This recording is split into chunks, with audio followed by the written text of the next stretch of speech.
Hey y'all, it's your girl Alexis Najee. If you want to hear how I lost 100 pounds naturally on me, stay tuned for this video. We're gonna get into it.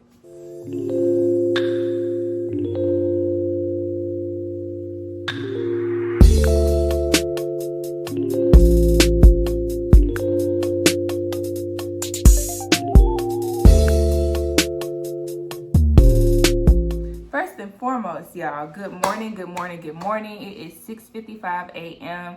Today is November 6, 2024. Happy post-election day.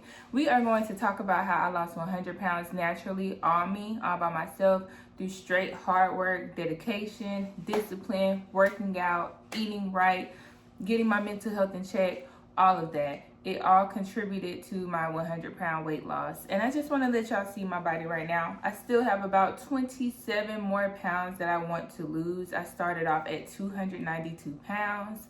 I actually weighed in yesterday at 188 pounds, and I'm on my cycle, so that is a win. All my ladies know out there, I'm not sure about anybody else, but a lot of my ladies know, I should say, how we fluctuate when we are on our cycle. I know for me, that scale can go up to 8 pounds sometimes. And although it's just temporary weight, it is really mentally draining for someone who has, been trying to lose weight all of her life. Anyway, we are gonna get into how I did it. Let's just get into this body for a moment. So, still working on my abs.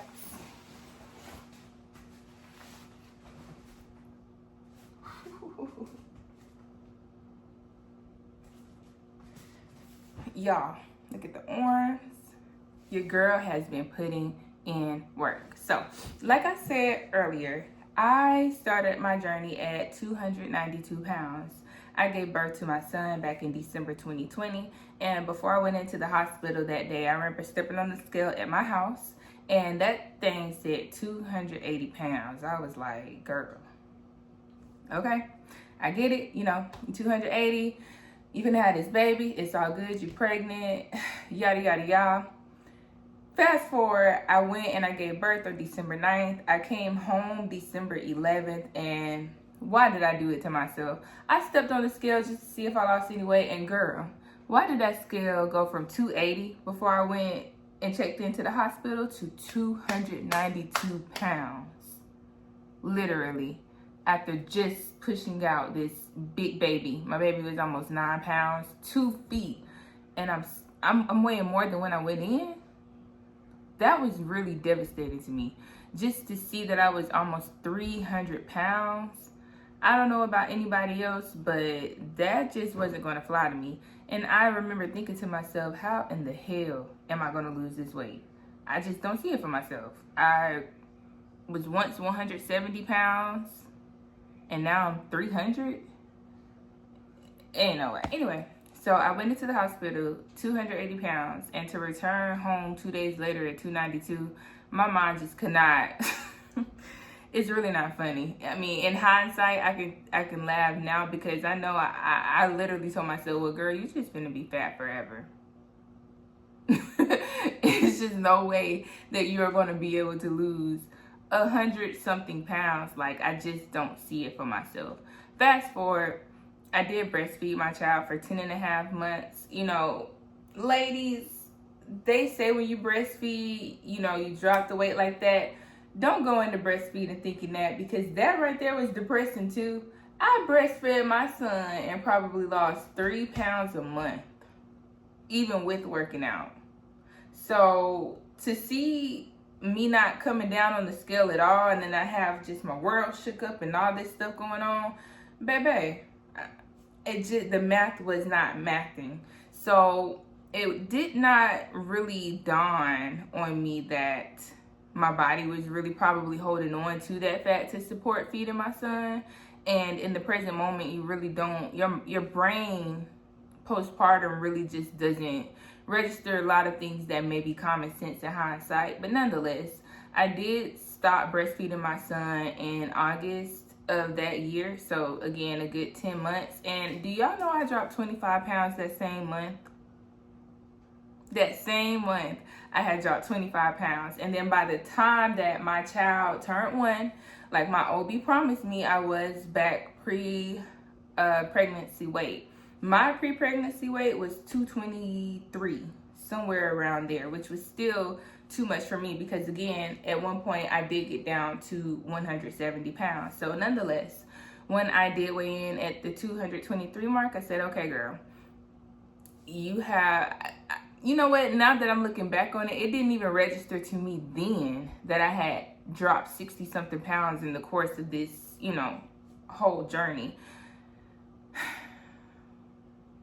When I got to being 192 pounds, maybe April of 2022, so almost a good 14, 15 months after having my child, I just couldn't believe my eyes. I was so proud of myself, even though my baby didn't know it. He just didn't realize that mommy didn't prolong being able to run around with him and play with him and yada yada yada. So I'm just going to talk to you guys about how when I first started off being 292, trying to get myself back down, I was way too heavy to be like running like consistently at that time. I had tried to.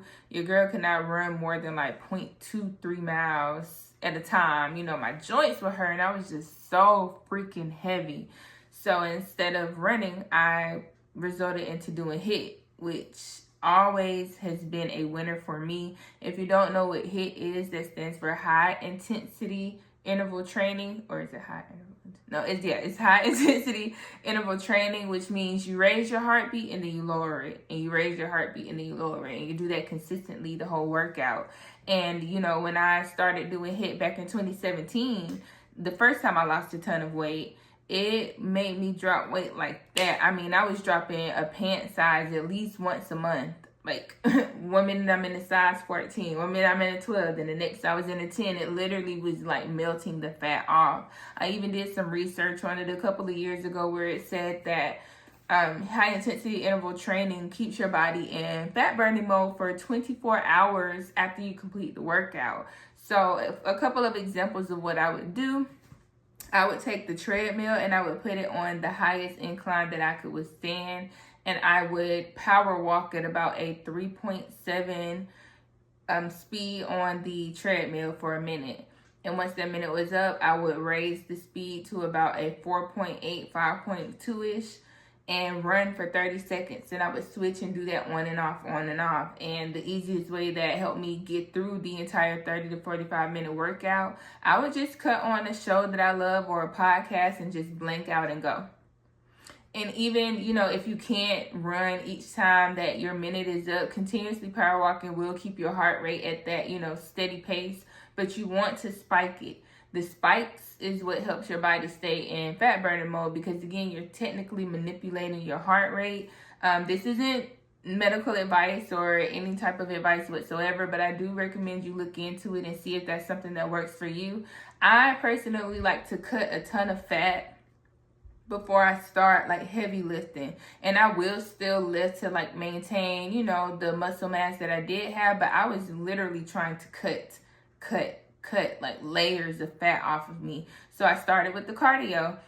Cardio has always stayed true to me to help me get the fat off.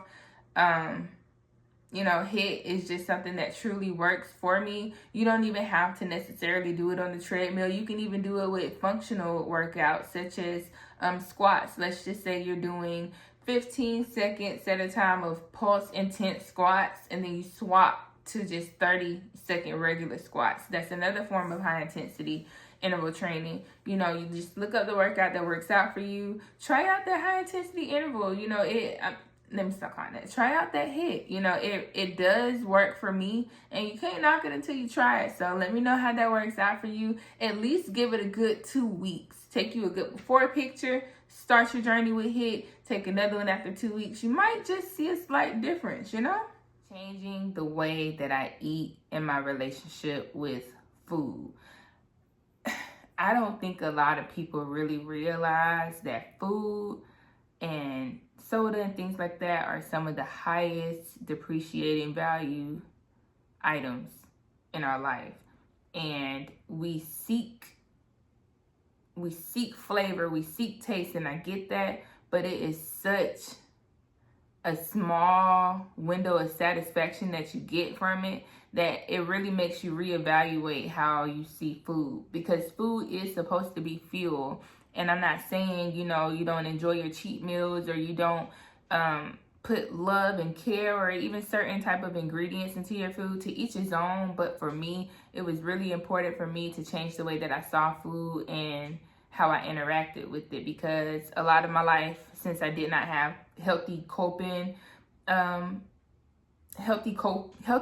habits to deal with, let's just say, depression or anxiety or pressures, I would eat it away. And that is not good, because again, since food is fuel and you're just constantly eating at your feelings, and again, you're not working out, it just sits there and it doesn't really get a chance to be distributed in your body as energy. That's the best way that I can really describe that. Once I realized that I'm really just needing to eat to fuel my body and to have energy, and not just for the flavor of it, or not just because, it was a game changer for me. And I know it may seem like common sense, but it wasn't for me, especially because it wasn't just taught with intention that, hey, this food in here that we cooked is for nutrition. Shit, when mama done got done cooking, we running to just go eat. And it wasn't always the most balanced, but it was good, and it was made with love, and you know, but it was missing some things. Like, for example, a common meal in my house would be fried pork chops, green beans, rice and gravy, mac and cheese, and a roll. Good as hell. Good as hell. But you got your green beans and you got your pork chop, which, okay, the pork chop fried, so that's already like a half a point gone from it. It's really canceled out because you still got your mac and cheese over here. You still got all that gravy. You got that white rice and a roll.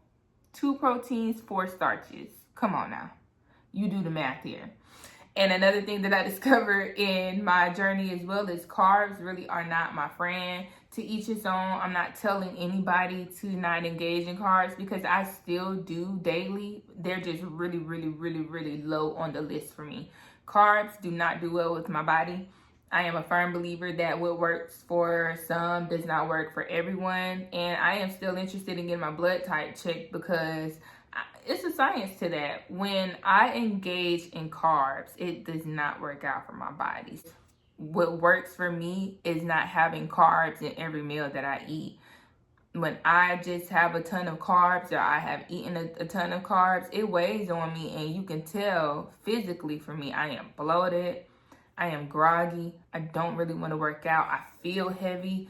It just doesn't work for me. So now I have been replacing, you know, things of that sort with much different things. Like, I like to have my plate colorful. I have carrots on there. I have a little bit of broccoli and some spinach. I have a little bit of meat, but it's never really too much carbs. And if it is, it'll be a more healthier carb. Like, corn isn't the healthiest vegetable. It's really more so starch, but I'll engage in that, or I'll, you know, indulge in that before I have a Hawaiian roll on my plate.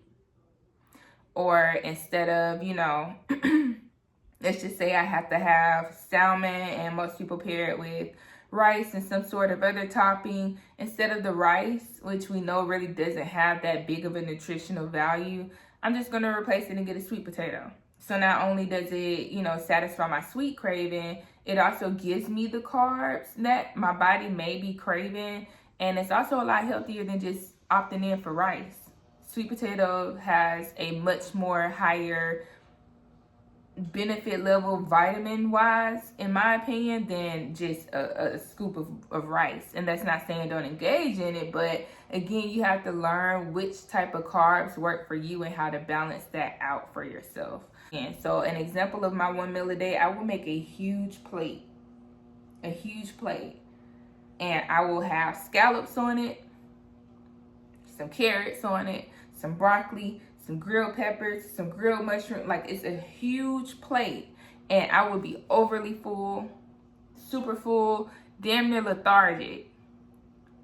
But that plate was so healthy, so good, so fulfilling, that I'm not really craving anything else, that I'm not really wanting anything else, and that my body really is satisfied with what I've eaten for the day. And I will fast the rest of the day and then move forward with, continuing to eat in a healthy manner the next day. I am a advocate for 1 meal a day, 100%.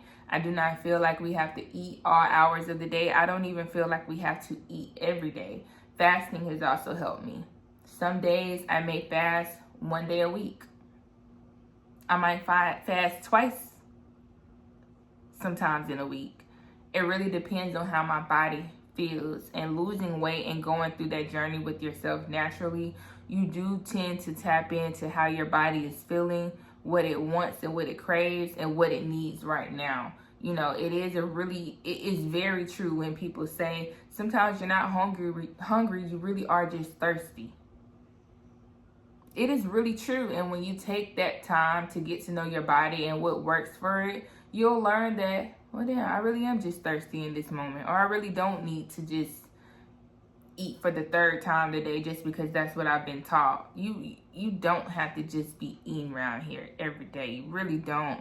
And to my people that, have lost weight or that have started from the point that I did, you understand that. Another thing that really, really helped me out on my weight loss journey was buying clothes that were way too small for me and working myself into them. I have a pair of Nike sweatpants that I bought while I was 8 months pregnant with my son. It was a size large, so my one thigh couldn't even get into the pant leg of those sweatpants. So I kept them. I held on to them over time, and each month I would do a clothing check. I would stick my leg in there to see if it would go in, and it would start. Let me tell y'all, when I first started, I could not get that sweatpant above here. So a couple months later, I was able to get this much on my leg in. I'm like, wait a minute now. I think it might have been right before I got to being 100 pounds down. I might have been about 60 pounds down. I fit this much of that thigh into those sweatpants. And mentally, that was all she wrote. That was all that I had to see.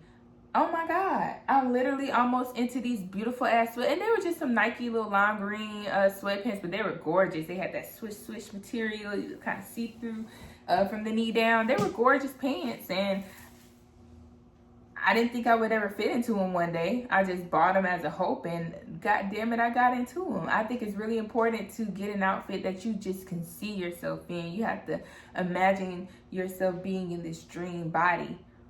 And a part of that does come from delusion. But as a Pisces woman, I feel like delusion can help us. I have manifested and literally looked at myself in the mirror and imagined the body that I wanted to be, and I've gotten it. And I'm still manifesting because I still want a better body. And I'm still going to continue to put in the work for it. So buy those clothes that are too small. Maybe like 2 or 3 outfits. Get you a dress, get you a swimsuit, and then get you one of them 2 pieces. And literally try it on every other week if you want to, once a month if you want to, and watch how motivating it is to get into that cute outfit with the back out, with the legs out, with your stomach showing. I'm telling you, girl, it's gonna work for you. Another piece of advice that I would give y'all on your weight loss journey is to take those before pictures. Take them nude, take them with clothes on. Take those pictures, because a lot of times body dysmorphia does kick in, and we get to thinking, like a 30-pound mark or the 40-pound mark, we still look like we did, a couple of months ago. And that is the furthest thing from the truth. Had I not, and I really mean this, sometimes I look in the mirror, like let's just say I've had a cheat meal. I look in the mirror feeling a little by myself and still see that 292-pound girl, even when I'm at 180 pounds.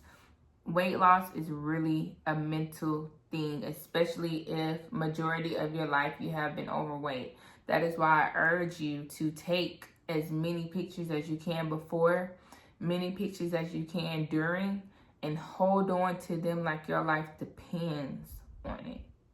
I'm serious, because there are going to be times where you're getting so discouraged that you may not want to continue on this lifestyle, because it starts off as a journey in the beginning, but really weight loss and maintaining it becomes a lifestyle, because once you lose the weight, you can't just revert, to what you were doing previously, or you're going to end up right back where you started at. And I'm preaching this to everyone, that is on this journey to making it a lifestyle. Please document it. Please compare yourself to yourself, nobody else. It's okay to be inspired by other people, because just like how you're starting off watching this video right now, I watched probably 50 women talk about how much weight loss has given them confidence, how it's changed their life, how they did it. I get it, girl.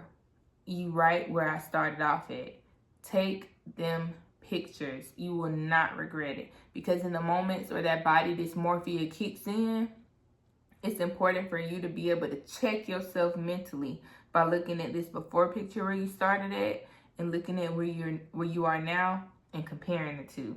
And I promise you, it'll check you before you start that spiral, because a lot of people know with weight loss being a mental thing, it just takes that one event, that one trigger, that one rejection where you're on a downward spiral. Do not do it to yourself. You owe yourself that. You deserve better than that. Don't do it to yourself. Promise me that, okay? Was also, I want to piggyback off of what I said earlier. It's okay to be inspired by other people.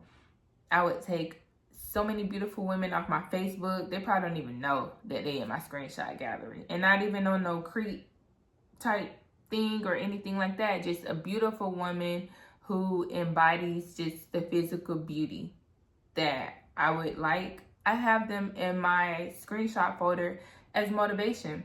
I got Meg Thee Stallion in there. I got Ashanti in there. I even got Beyonce in there. You know what I'm saying? I have women off of my Facebook. I got friends in there that got banging bodies. I have so many different variations of beautiful women, physically beautiful women saved in my phone that I look at to get inspiration from and continue to work toward that. When you see a woman who is physically fit and is pouring into herself in the gym and in the kitchen, I want to be like that. So I physically, so I scrap what I can from them, and I learn it. I learn what they do, and I take notes. Each one teaches one. I love learning from women who have gone through the journey, who have now made it a lifestyle for them, and it is something that they're passionate about, because now I'm passionate about it. It is my lifestyle. I literally work out at a minimum of 6 days a week, and I know it's because I have to, or else my body will, gain fat. I want to because I love how it makes me feel, and I need to because it benefits my mental health, and it enables me to be able to run around and play with my 3-year-old who deserves an active mom, who deserves a mom that can get on the floor with him and build blocks, who can, jump in the jumping houses with him, who can run at the park with him. He deserves that. And I deserve to be able to experience that with him too. And so do you. The choice is yours. Nobody can make you work out. Nobody can make you lose weight. Everything is a reflection of how you pour into yourself and what you do for you. So when you see other people, hitting their weight loss goals, clap for them, because it really is a mental gymnastics of beating out your old self. You're literally beating out your old self while nourishing them too, because you're pouring into the spots that you might have neglected of yourself. And that comes in with healing, which comes with weight loss too. It's just so much that comes with it. And with losing 100 pounds, I feel like I've dropped a lot of, you know, just dead weight, literally and figuratively. And I want the same for you. I want the same for people who are watching this video. I want the same for people that I see in the gym that are working to get to that goal. I admire the person who comes to the gym every day that might be, you know, overweight or less confident in themselves, because a lot of us that have been heavier our whole lives started out as that, you know. That's just my little spill on it. Not drinking your calories, that was a big issue of mine. Like I mentioned in the previous video, when I'm just like in a negative space, I tend to just engage in things that I know are not beneficial for me. And that comes with just alcohol. That comes with taking down a carton of Minute Maid juice in a day. It comes with a lot of stuff. And what people don't realize is if you already got a plate of 1,200 calories sitting in front of you, and then you have 2 drinks over here that, let's just say you got 2 lemon drops, you know, let's just say it's 200 calories in each lemon drop. Could be more, could be less. I'm just throwing it out there. That's 400 additional calories on top of the 1,200 calories that you have on your plate. And that's probably just brunch for a lot of people. And when you think about it like that, when you really sit there and think about it and put it into perspective like that, and then people turn around and have another 1,200 calorie meal for dinner with 2-3 more drinks, and there's no telling what you done ate throughout the day or for lunch, because a lot of people still stuck on the 3 meal a day plan. You gotta do the math. And the average person really doesn't work out to create that deficit of what they've eaten. You gotta do the math. You do that 7 times a week, you gotta do the math. Yeah. Do not drink your calories. I'm telling you, it works out negatively for you every time. I drink water around the clock.